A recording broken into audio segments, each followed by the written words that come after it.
नमस्कार, मी सरिता कौशिक. 0 आवरमध्ये आपलं सर्वांचं स्वागत आहे. महाराष्ट्रात मुंब्रा ते मस्साजोग एक नाव आपण सातत्यानं ऐकतोय.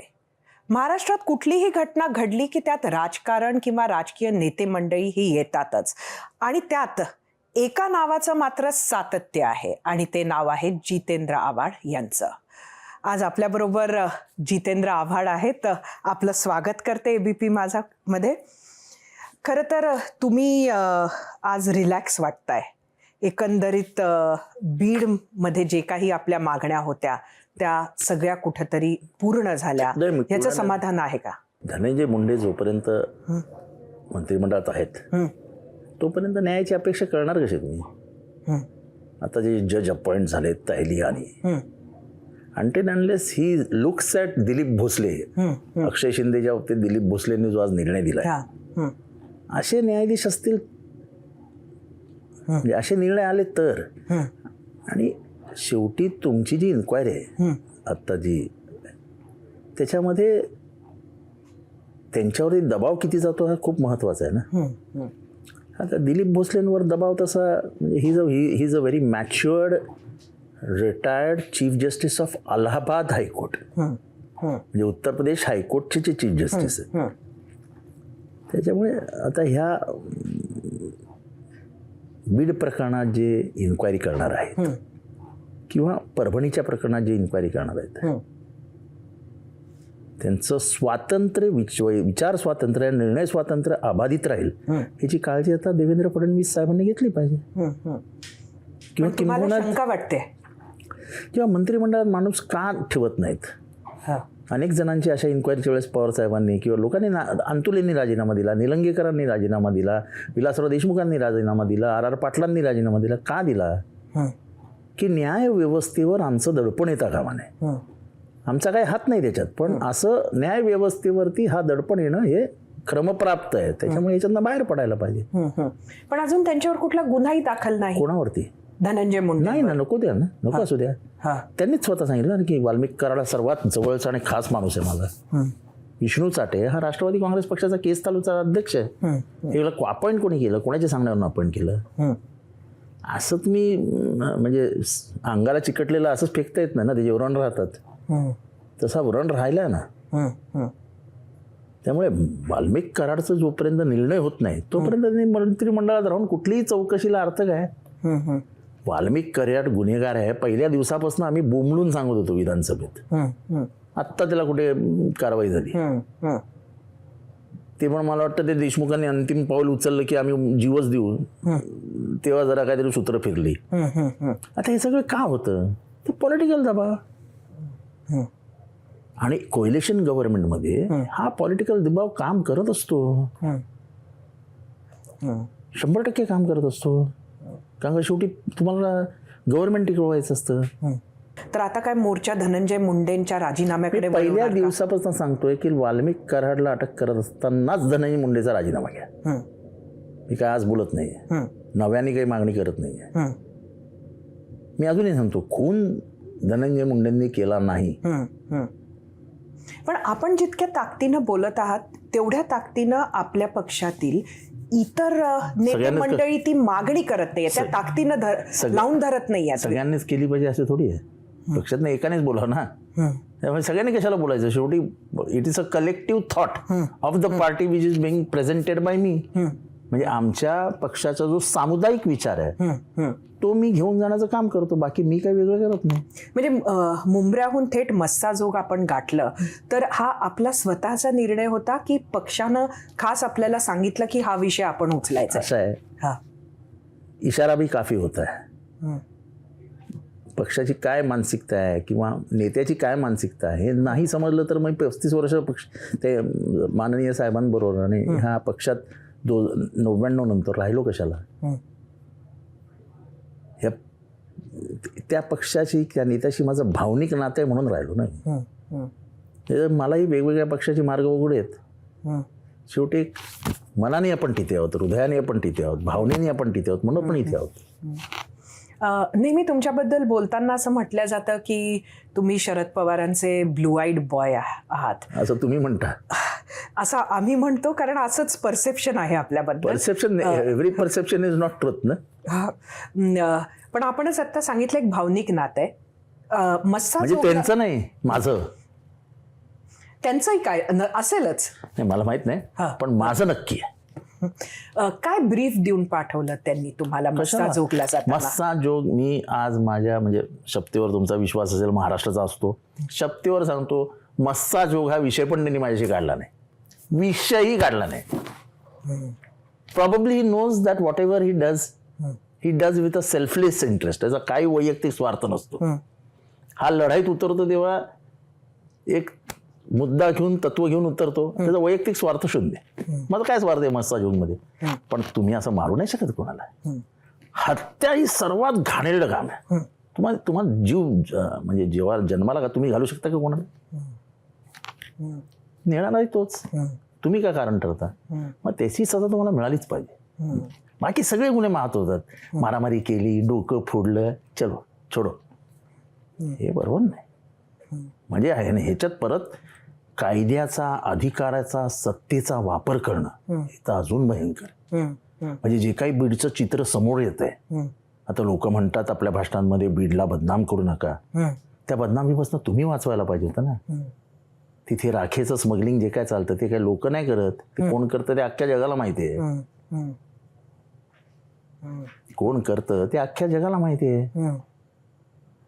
किंवा ते डॉक्टर बियाणी आहे, तो बियाणी आहे, त्याचा मर्डर कसा झाला अजून कोण चर्चा करत नाही, पण आम्हाला माहिती आहे ना बियाणीचा मर्डर कसा झाला. तुम्ही आपला अंगुली निर्देश कोणाकडे? कराड कंपनी. म्हणजे धस जे आका आका म्हणत असतात त्या आकांवरही आपला तोच आक्षेप आहे का? असं आहे की कराडची काय हिंमत आहे हो. Criminals are created by politicians for of selfish interest to use them politically. राजकारणात एखाद्या माणसाचा वापर करून त्याला गुन्हेगार बनवणं हे फार सोपं आहे ना, कारण का पैसाचं स्तोत्र तयार होतं. पैसा relates to muscle power, muscle power relates to money. पण हीच जी मंडळी आहे, म्हणजे आपण जी नावं घेतलीत, ही अगदी काही वर्ष म्हणजे काय 1-1.5 वर्ष आधी आपल्या बरोबर होती. मग ते चाटे असतील, ते घुले असतील, वाल्मिक कराड स्वतः आणि धनंजय मुंडे सुद्धा. तर त्यामुळे यांना कोणाचं क्रिएशन मानायचं? असं आहे, it is a complete creation of Dhananjay Munde. म्हणजे माझ्या माहितीप्रमाणे मुंडे साहेब होते, म्हणजे थोरले मुंडे साहेब, तोपर्यंत ही वॉज देअर, बट त्याला एका लिमिटपर्यंत ठेवलं होतं. पंकजाताईंनी पण एका लिमिटपर्यंत ठेवला होता. इथे म्हणजे लिमिट, आता ते हार्वेस्टरचं जे प्रकरण आहे ते अजून महाराष्ट्र सरकारने तेवढं गांभीर्याने का घेत नाहीत मला माहीत नाही. पण तुम्ही गरीब शेतकऱ्यांकडनं पैसे घेतले आणि अगदी म्हणजे असं धनंजय मुंडे बसलेत वगैरे वगैरे वगैरे आणि नंतर हॉटेलमध्ये पैसे घेतात. हा एवढा मोठा गुन्हा अजून गव्हर्नमेंटने नोंदवला नाही. ते बोंबलून सांगतात सगळीकडे की गुन्हा घ्या गुन्हा घ्या. 0 नंबरवरनं गुन्हा प्यायला पाहिजे होता. पोलिसनी त्यांच्या घरी जाऊन त्यांचं स्टेटमेंट घ्यायला पाहिजे, कुणाला दिलं काय दिलं सांगा, आणि 0 नंबरने 1 करून कुठेतरी रजिस्टर करून घ्या ना. इथे गव्हर्नमेंट बदनाम होतं ना एका माणसाच्या साठी. गव्हर्नमेंटने किती सहन करायचं, ह्याला सुद्धा मर्यादा असल्या पाहिजेत. ह्याच्यात बदनाम गव्हर्नमेंट होतं, ह्याच्यात बदनाम अजितदादा होतात. अजितदादांनी काही केलं नाही 100% करत, पण you are protecting a wrong person. एका चुकीच्या माणसाला पडद्याआड ठेवतात. पण तुमच्या पक्षात जेव्हा ही मंडळी होती तेव्हाही तुम्हाला असं वाटत होतं का? खरं मी सांगू का, आमच्या पक्षातला मालक आमच्या ह्यांना कधी घ्यायलाच तयार नव्हता. ते मी त्यांच्या मुलाखती ऐका ना साहेबांच्या, ते रागात कधी काय बोललेत ते. फक्त ते कसं आता असं आहे की एवढ्या छोट्या छोट्या प्रकरणात it is not expected from Sharad Pawar to open his mouth. पण एका शब्दात बोलले ना, मी कशात नाही याला वाचवले, ह्याने कधीतरी विचार करावा. अहो त्याची हिंमत, पवार साहेबांवरती टीका करण्याची हिंमत दाखवली होती त्यांनी. पण मग असं काय दबाव होता की पवार साहेबांना त्यांना घ्यावं लागलं, म्हणजे धनंजय मुंडेंना घ्यावं लागलं पक्षात? आता ते जुनी गोष्ट आहे, म्हणजे आता सगळ्याच हे बरोबर नाही सगळ्याच गोष्टी सांगणं, पण मी अजूनही सांगू शकतो की पवार साहेबांची अजिबात इच्छा नव्हती, अजिबात अजिबात अजिबात नाही. And it is from the horses mouth I am telling you. त्यांनी गोपीनाथ मुंडेंना फोन करून सांगितलं की गोपीनाथ, मला त्यांचे दोघांचे संबंध कसे होते हे मला माहीत नाहीत, पण तरी एक आपलेपणाने त्यांनी गोपीनाथरावांना फोन केला आणि सांगितलं की घर फुटतंय, गोपीनाथराव सांभाळून. It took nearly a year for Dhananjay Munde to come in. आणि आता 4-5 वेळा येऊन गेल्यानंतर उद्या करू, परवा करू, and there were other forces who wanted him to come in the party. I don't want to name the forces. But then it was compelled on Mr. Pawar ki he couldn't stop it. कुठेतरी अगदी काल की परवाच्याच भाषणात शिर्डीच्या धनंजय मुंडे यांचं जे काही भाषण आम्हाला कळलं त्यात असं त्यांनी म्हटलं की 2019ला अजितदादांनी जी पहाटेची शपथ घेतली त्यावेळेला त्यांना कुठेतरी पक्षाच्या नेतृत्वातून दूर करण्याचं ते षडयंत्र होतं. मी त्यांच्या पाया पडलो की तुम्ही अशा पद्धतीनं शपथ घेऊ नका. हे कितपत खरं आहे? असं आहे, हे ढोंग आहे, ढोंग. हे तू मारल्यासारखं कर, मी रडल्यासारखी कर करीन, एकमेकाची पाठ ठपथपतं. काय सांगतात ते? ह्यांच्या घरातनं गाड्या बाहेर पडल्या, ह्यांच्या घरात तर सगळे टेलिफोन झाले. हे कुठे होते 3:30 वाजेस्तोवर? हे 3:30 वाजता YB चव्हाणला साहेबांना भेटायला आले. षडयंत्र न समजणे इतके काय अजितदादा लहान आहेत? आणि जे षडयंत्र ह्यांना समजलं ते अजितदादांना समजलं नाही. Everybody was a part and parcel of that ditching event. गद्दारीच्या त्या ह्याच्यात गद्दारीचं षडयंत्र तुमच्याच लोकांनी केलं होतं, बाकी कोण त्याच्यात सामील नव्हतं. आणि हिंमत असेल तर सांगा ना, हिंमत आहे करा आणि पुढे येऊन सांगा कोणी एवढे षडयंत्र रचलं, कोणी तुम्हाला फसवलं, कोणी तुम्हाला जाळ्यात अडकवलं, सांगा येऊन.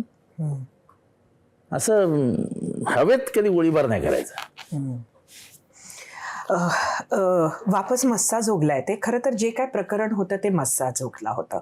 जे घडलं ते वाईट घडलं. आपण त्यातील जे आरोपी आहेत त्यांच्यावर गुन्हा दाखल व्हावा ह्यासाठी आपण भरपूर प्रयत्न केला, बऱ्याच मंडळींनी तो केला. पण हे करत असताना कुठेतरी आपण जी मोर्चे काढले ते अगदी थेट म्हणजे पुणे ते अकोलापर्यंत आपण ते मोर्चे काढले.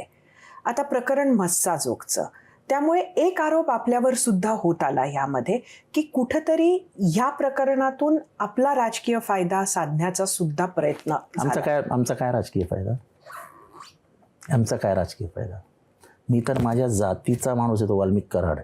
सध्या जातीची ती काय म्हणतात ना, मशरूम्स, काय पावसाळ्यातल्या छत्र्या त्या इतका उगवल्या आहेत की म्हणजे वाईट वाटतं की हा फुले शाहू आंबेडकरांचा महाराष्ट्र, ज्या फुलेंनी अख्ख्या महाराष्ट्रासाठी दगडं खाल्ली, त्या माझ्या मायने शिकवण्यासाठी अख्ख्या महाराष्ट्राची दगडं अंगावर घेतली पण हटली नाही, जातीचं कधी साडी नाही नेसली ती. त्या महाराष्ट्रात काय बघतोय आपण हे नवीन? म्हणजे जातीच्या पडद्याआड तुम्ही गुन्हेगारांना नाही लपवणार? माझ्या जातीचा आहे ना तो, मी ओपनली सांगतो, तो वंजारी आहे, मी वंजारी आहे. पण वंजाऱ्यांचा तो ओळख नाही आहे. वंजाऱ्यांचा इतिहास तपासून पहा. विटी स्टेशन कोणी बांधलंय? वंजाऱ्यांनी. मुंबई म्युनिसिपल कॉर्पोरेशन कोणी बांधलंय? वंजाऱ्यांनी. कोण होते तिथले कारीगर? वंजारी ओळख आहे तिथली. वंजारी, तुम्ही मुंबई सेंट्रल स्टेशनला जा, 80% हमाल आजही वंजारी आहेत. तुम्ही विटी स्टेशनला जा, 80% हमाल आजही वंजारी आहेत. आणि परंपरेनुसार विटी स्टेशन आणि मुंबई सेंट्रल स्टेशनवरती कब्जा आहे मराठी वंजारी समाजाचा. तो वंजारी समाज. हे कसले वंजारी समाज? कुठेतरी मात्र मराठवाड्यामध्ये मराठा विरुद्ध वंजारी ही सुद्धा किनार ह्या संपूर्ण प्रकरणाला सुद्धा आली. दिस इज ऑल पॉलिटिकली क्रिएटेड. पण कोण पॉलिटिकली, म्हणजे कोणी क्रिएट केलं? Let's go back.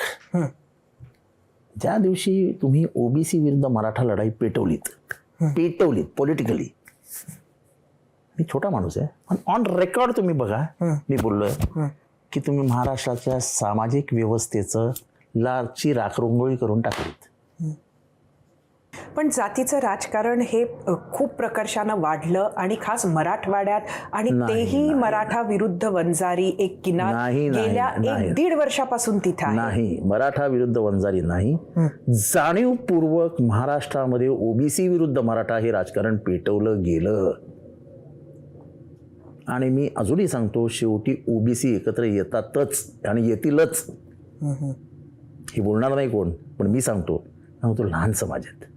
लहान समाज हा अस्तित्वाच्या लढाईत असतो. तो असं एकदम पटकन, म्हणजे मुंग्या कशा असतात वारुळामध्ये, त्या पटकन एक होतात, हत्ती एक होत नाहीत. विधानसभेचे जे काही रिझल्ट लागले त्याच्यामध्ये हा किनार आहे त्याला. आणि हे सांगणं आणि समजणं लोकांच्या ह्याच्या पलीकडे जायला लागले. म्हणजे आपण इतकं जात म्हणजे मी तर कधी आयुष्यात बघितली नव्हती. पण आपण सातत्यानं म्हणताय आता सुद्धा की हे पेटवल्या गेलं, हे पॉलिटिकली मोटिवेटेड आहे. तर आपल्याला कोणाची नावं आहेत, कोणाची नावं? मागच्या काळामध्ये जे काही झालंय, मराठा रिझर्वेशन देणं शक्य होतं का? लिगली मी आजही सांगतो, ओपनली देणं शक्य नाही, पण दिलं ना. आपण महाराजांसमोर आश्वासन घेतलं,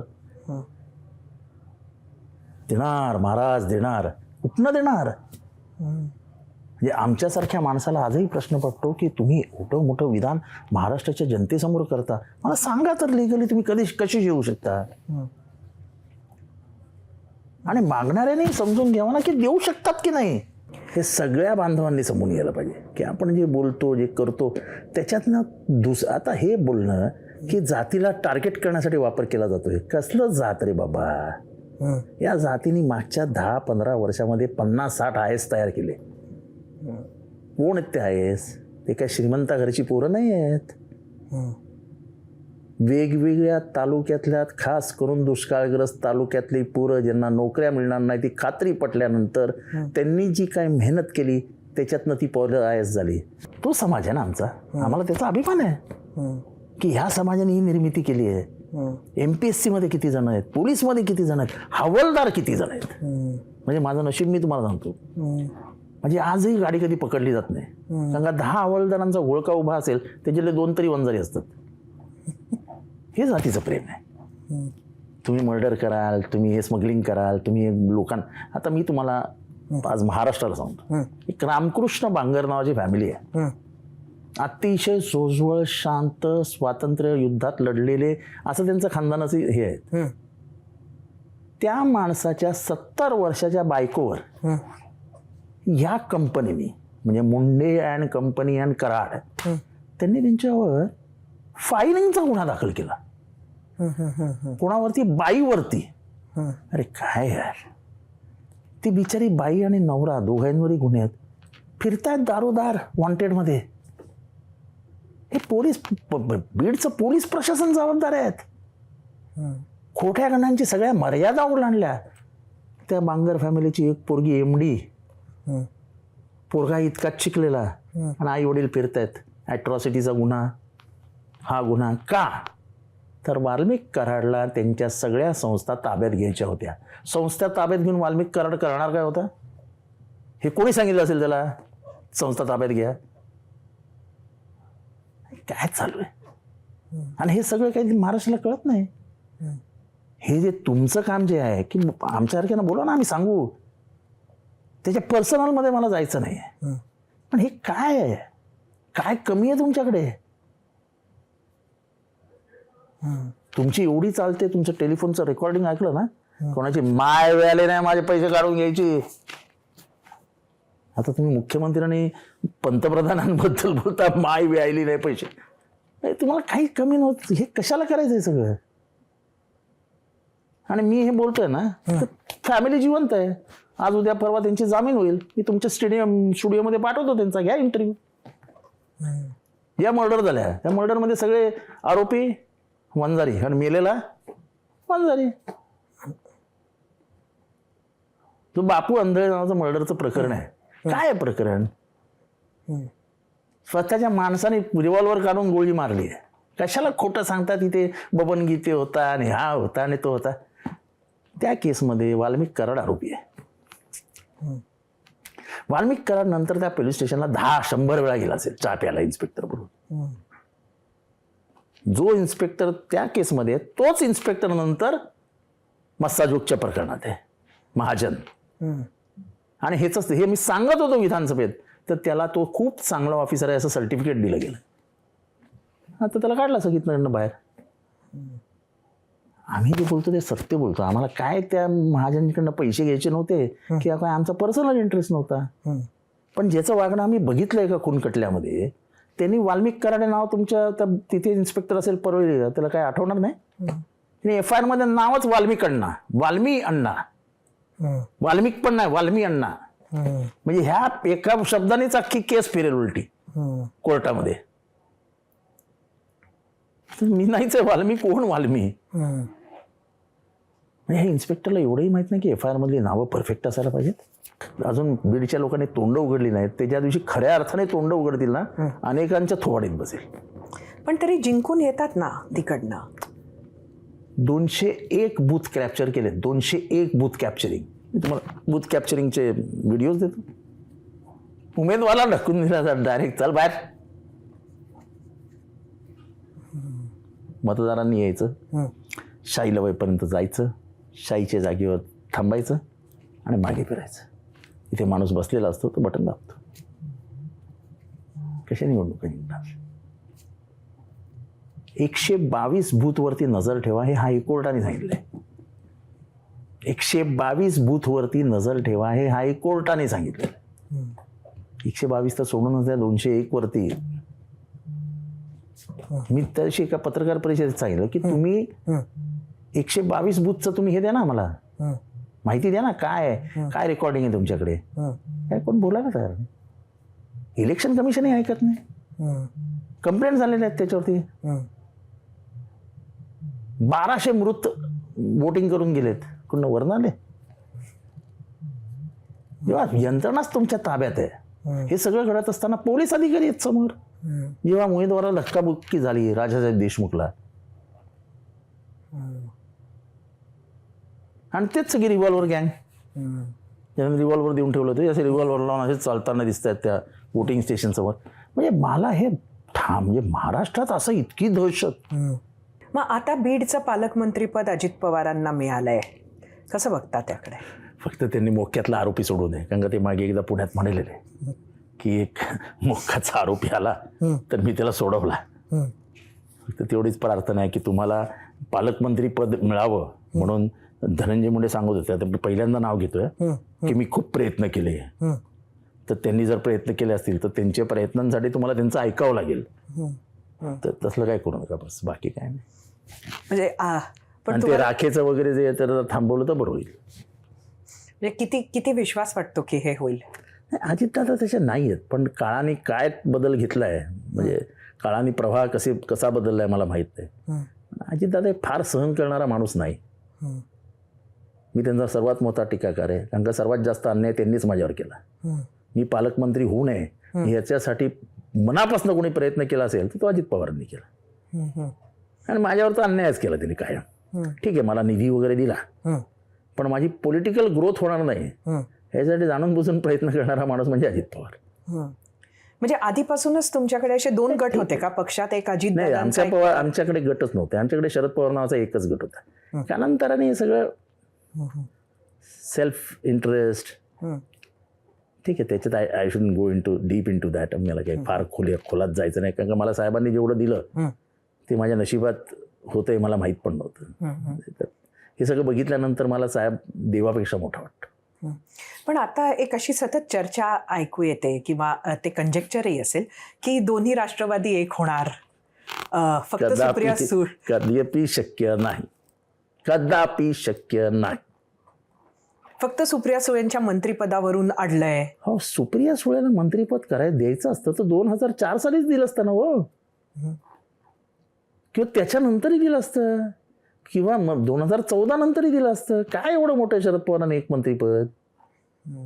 हो, त्यांनी आगाता संगमाला बनवली आपली पोरगी मानून, PS संगमाच्या पोरीला. सूर्यकांत ताईला बनवली, त्यांनी सुप्रियाला नाही बनवली. सुप्रियाचं राजकारणाची एंट्री बघा कधी झाली आहे. मी तर दोषी मानतो शरद पवारांना की जर तिला आणायलाच होतं सुप्रियाला तर खूप पहिले आणायला पाहिजे होतं. आतापर्यंत ती सिनियर मोस्ट पॉलिटिशियन झाली असती. शरद पवार हे कुटुंब, पोरगी, नातं गोतं ह्याच्या फार पलीकडे येतो. ज्याला जात माहीत नाही, ज्याला धर्म माहीत नाही, ज्याला घर माहीत नाही, फक्त आणि फक्त तो माणूस शरद पवार. आज अजून एक बातमी आली आहे, ती म्हणजे हायकोर्ट आणि अक्षय शिंदे यांच्या रिपोर्टबद्दल. खरं तर ते एन्काउंटर तुमच्याच कॉन्स्टिट्युएन्सीच्या जवळ कसं झालेलं. आहे, 6 महिन्यात सगळे विसरतात, हं. हा सर्वात मोठा धोका आहे. हे बदलापूरच्या हत्याकांड म्हणजे बदलापूरचं लफडं जेव्हा सुरू झालं तेव्हापासून मी बोंबलून सांगत होतो, अक्षय शिंदे गुन्हेगार आहे, चला मानूया, मानतो, खरा कोण आहे ते दाखव. खरा मिळालाच नाही आपल्याला, मारून टाकला अक्षय शिंदेला, संपला खेळ. आत्ता संजय राऊतांचं वक्तव्य आलेलं आहे की देवेंद्र फडणवीसांना अंधारात ठेवून तेव्हाच्या मुख्यमंत्र्यांनी हा आदेश दिला. तुमचे मित्र आहेत कोण? मुख्यमंत्री माजी. नाही, माझे मित्र आहेत, अमान्य करत नाहीत. जोपर्यंत ते मुख्यमंत्री होत नव्हते तोपर्यंत. ज्या दिवशी मुख्यमंत्री झाली त्या दिवशी मैत्रीच्या व्याख्या बदलल्या. Anyway that doesn't matter. असं आहे की सरकार इज अ कलेक्टिव्ह रिस्पॉन्सिबिलिटी. हे मान्य आहे की मागच्या मुख्यमंत्र्यांनी आपल्या सरकारची इमेज हिरोईक करण्यासाठी केलेला हा लांछनास्पद प्रयत्न होता. पण हे जबाबदार नाही, ते जबाबदार आहे, हे बरोबर नाही. सरकारकडनं झालं ना, हे व्यक्तीकडनं होत नसतं. हे विदाउट कन्सल्टेशन झालं का? पण तुम्ही हे सगळं बाजूला ठेवा, पण आउट ऑफ कोर्ट न्याय द्यायचा आणि न्यायाच्या आधी न्याय द्यायचा, हे तुम्हाला कोणी दिला अधिकार? हा काही संविधान नावाचा प्रकार आहे की नाही? काही लॉ प्रोसेस आहेत की नाही? एखादी निरखून म्हणजे ते जे कृत्य आहे ते निंदनीय आहे, पण ती 2 माणसं फरार का होती? आणि अक्षय शिंदेच्या मृत्यूनंतरच ते कोणते दोघं होते ते हजर कसे होतात? आणि त्याच्यानंतर काहीच चर्चा होत नाही. मग चौकशी चक्र थांबतात कशी? त्या मुलीच्या आईला मी भेटलोय किंवा मला त्या पोलिसांनी जे काही समजवलं, कंप्लेंट घ्यायला तासन तास लागले. त्या पोलीला जिशाशी घृणास्पद प्रकार केला होता त्या पोलिसांनी बसवून ठेवलं होतं समोर, कारण कंप्लेंट घ्यायची की नाही वरनं दबाव येत होता. मग हे सगळे महाराष्ट्राला अंधारातच ठेवायचं होतं ना. उद्या अक्षय शिंदेनी जर मागितलं असतं आणि सांगितलं असतं की माझी नार्को टेस्ट करा, मी गुन्हेगार आहे ना, नार्को टेस्ट करा आणि घ्या, तर कदाचित भलतंच समोर आलं असतं. किंवा त्याने आईला सांगितलं असतं भेटीत, तर भलतंच समोर आलं असतं. त्याच्या आईचं आजही म्हणणं आहे की माझ्या पोराने केलेलंच नाही ते. महाराष्ट्राला अंधारात ठेवून अक्षय शिंदेला गुल करून टाकलं. मग कोण ह्या एन्काउंटरच्या मागे? असं सरकार. It's a collective responsibility. जय जयकार केलात ना तुम्ही सगळ्यांनी मिळून. वाईट काय गोष्टीचं वाटतं की ज्यात पोलिसांचा बळी जातो. आणि गेल्या काही वर्षामध्ये पोलीस हे राजकीय हस्तक व्हायला लागले. आणि हा अनुभव मी स्वतः घेतलाय. स्वतः जे काही खोट्या गुन्ह्यांची नोंद होते ते करायला कोण सांगतो पोलिसांना? आता माझ्यावरती खोटे गुन्हे काय पोलीस स्वतः नोंदवतील? पोलीस इतके अमानवी नालायक नसतात. पण पॉलिटिकल ह्याच्यामुळे काय करणार हो? एक तर लाख कोटी 75 लाख रुपये देऊन सीटवर बसलेले असतात आणि हे सांगतात ते साहेब. मग मी काय करू साहेब? वरनं फोन आलाय साहेब. मी नेहमी विचारतो वरून म्हणजे कुठनं कोणाकडे, टॉप कनेक्शन कोणाकडे, देवाकडे की काय? पण हे हसण्यावेळी घ्यावं लागतं आम्हाला सुद्धा.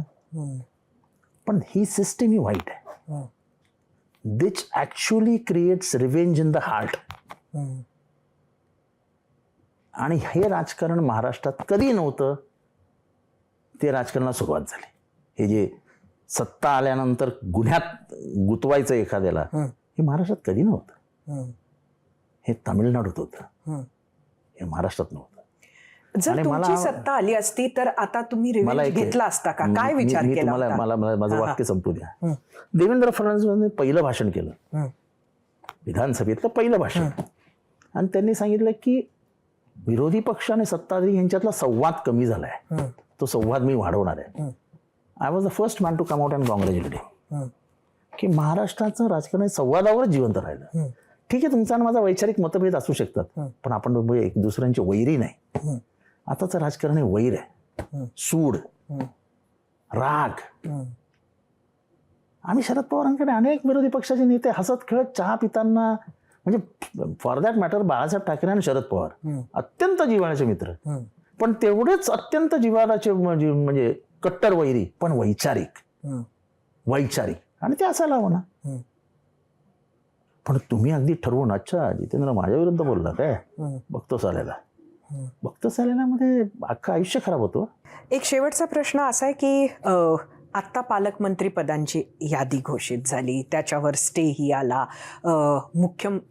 माजी मुख्यमंत्री हे नाराजही झाले. एकनाथ शिंदे दरेगावात जाऊन बसले आणि मुख्यमंत्री देवेंद्र फडणवीस हे दावोसला आहेत आणि ती स्थगिती आलेली आहे. एकंदरीत कसं बघता आपण या सगळ्या? असं आहे की लोकांना वाटेल की मी थोडासा असं आहे की पालकमंत्री पदी नेमणं हा मुख्यमंत्र्यांचा अधिकार आहे, पण कोएलिशनमध्ये हा प्रॉब्लेम होतो. मुख्यमंत्र्यांचं स्वातंत्र्य हिरावून घेतलं जातं आणि मग असे पॉलिटिकल प्रेशर तयार होतात. पण मी ठीक आहे काय त्याला. शिंदेच्या एकंदरीत मनस्थितीकडे आपण कसं बघताय? त्यांची नाराजी संपतच नाही आहे.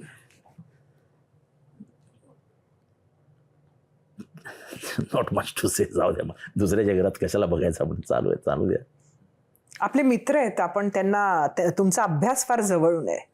त्यांचं येणारं भविष्य, निवडणुका आहेत महापालिकेच्या, कसं तुमचं? निवडणुका जिंकणं आणि निवडणुका मॅनेज करून पुढे जाणं, त्याच्यात ती लोकप्रियता टिकवणं हे वेगळं काम आहे, आणि पॉलिटिकली टिकणं हे एक वेगळं काम आहे. निवडणुका जिंकण्याचं गणित फार वेगळी आहेत, फार वेगळी आहेत.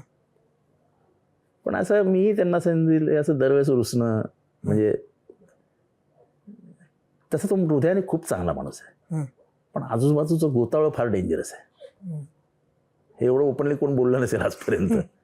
मी खूप वर्ष त्यांना ओळखतो, खूप वर्ष. ते माझ्यापेक्षा त्यांना सल्ला दिला का यानंतर? आपण तेवढे मोठे नाही राहिलो ना, ते मुख्यमंत्री आहेत, आपण साधे आमदार आहोत.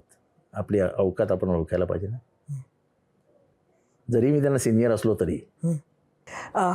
आता पुढचा अजेंडा काय किंवा पुढचं लक्ष काय? नाही, असं आहे की तुम्ही आजपर्यंत तुम्ही टीव्ही वाले का हो, सोमनाथ सूर्यवंशी माणूस नाही काय? परभणीचा सोमनाथ सूर्यवंशी हा माणूस नाही? कसा मेला तो? तुमच्या टीव्हीवर एकदा तरी कार्यक्रम झाला सोमनाथ सूर्यवंशीचा मृत्यू कसा झाला?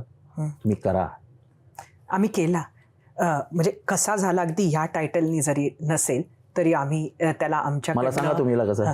Custodial death. How? It was a magisterial custody. Magisterial custody म्हणजे जेल. Custodial death is in police custody.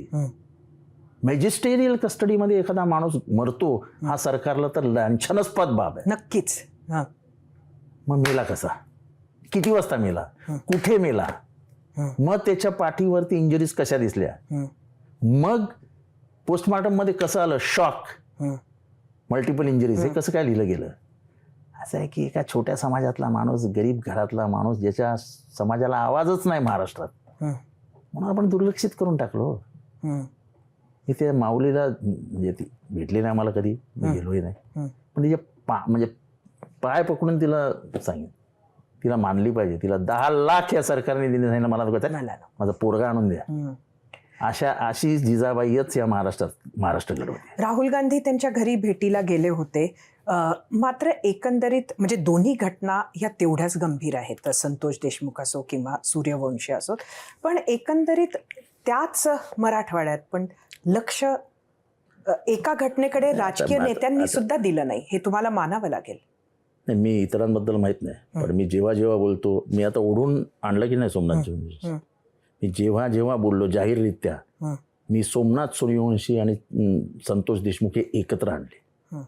आपल्या इथली जातव्यवस्था इतकी खराब आहे, आपल्याला याचं हे कळतच नाही. आता हे जात हळूहळू उघडी होईल. आता तेही मराठवाड्याने सुरुवात करून दिली तुम्हाला, आणि हा धोका तुम्हाला 2 वर्षापूर्वी दिसत होता की आपण कुठल्या खड्ड्यात चाललो आहोत. अजून तर खूप तुम्हाला बघायचं आहे. या अशा ज्या लढाया तुम्ही धर्मामध्ये लावता, आता ती जातीमध्ये आली, ती जातीत तर खाली जाईल आता, आणि जातीतल्या पोटजातींमध्ये लढाया सुरू. दिस व्हेन यू म्हणजे तुम्ही जेव्हा द्वेष निर्माण करता, तो द्वेष किती खाली जाईल हे तुम्हाला सांगताच येत नाही. पण याच्यावरून एक प्रश्न मला तुम्हाला विचारावं वाटतं. म्हणजे मी आधीच 2 प्रश्न आधीच म्हटलं की शेवटचा प्रश्न तरी पण मला विचारावं वाटतं की सैफ अली खानच्या केसमध्ये आपण तैमूरला घेऊन जे काही बोललात, आपण सुद्धा कुठेतरी घाई केली का? प्रत्येक मुद्द्याला आपण सुद्धा हिंदू मुस्लिम करण्याचा प्रयत्न करत असता, असं का? आणि असं कुठेतरी तुमचं कोर वोटर याला तुम्ही अड्रेस करत असता मला का? काय कोर वोटर फिटर मी मानत नाही. माझा वोटर आहे. मी कळव्यातनंही लीड घेतो आणि मुंबऱ्यातनंही लीड घेतो. उगाच नाही लाख मतांनी निवडून येतो. माझं हे मोबाईल माझ्या हातात आहे. तुम्ही कुठे मी म्हटलंय असं की तैमूरचं हे, मी म्हटलं त्या दृष्टीने तपास व्हायला हवा. कारण जेव्हा तैमूर हे नाव ठेवलं गेलं तेव्हा सोशल मीडियामधनं जे सैफ आणि फॅमिलीला टार्गेट करण्यात आलं, महाराष्ट्राच्या लक्षातही नसेल. कारण मीडियाने तैमूर या नावाचा अर्थच समजवला नाही लोकांना. हे मीडियाच्या माध्यमातून जातं सैफच्या पोराचं बारसं पार पडलं आणि त्याच्या पोराचं नाव तैमूर ठेवण्यात आलं. मग लगेच तैमूरला त्याने हजारो मंदिरं तोडली, लाखो लोकांना कापून टाकले, त्या तैमूरलांशी नाव जोडलं. तैमूरचा साधा अर्थ होता, तैमूर अरेबिक भाषेत आयन, लोह. आणि एक ध्यासी माणूस म्हणजे एखादा निर्णय घेतल्यानंतर निर्णयाची अंमलबजावण्यासाठी करण्यासाठी अ डिटरमाइंड मॅन, की म्हणून सैफने आणि त्यांनी त्या पोराचं नाव तैमूर ठेवलं. आपण त्या तैमूरलांशी जोडून टाकलं. त्याच्यामुळे जो द्वेष निर्माण झाला त्याच्या कित्येक दिवस ते नाही. सोशल मीडियावर आपण जे म्हणतात त्या पद्धतीनं बरीच चर्चा बराच काळ राहिली.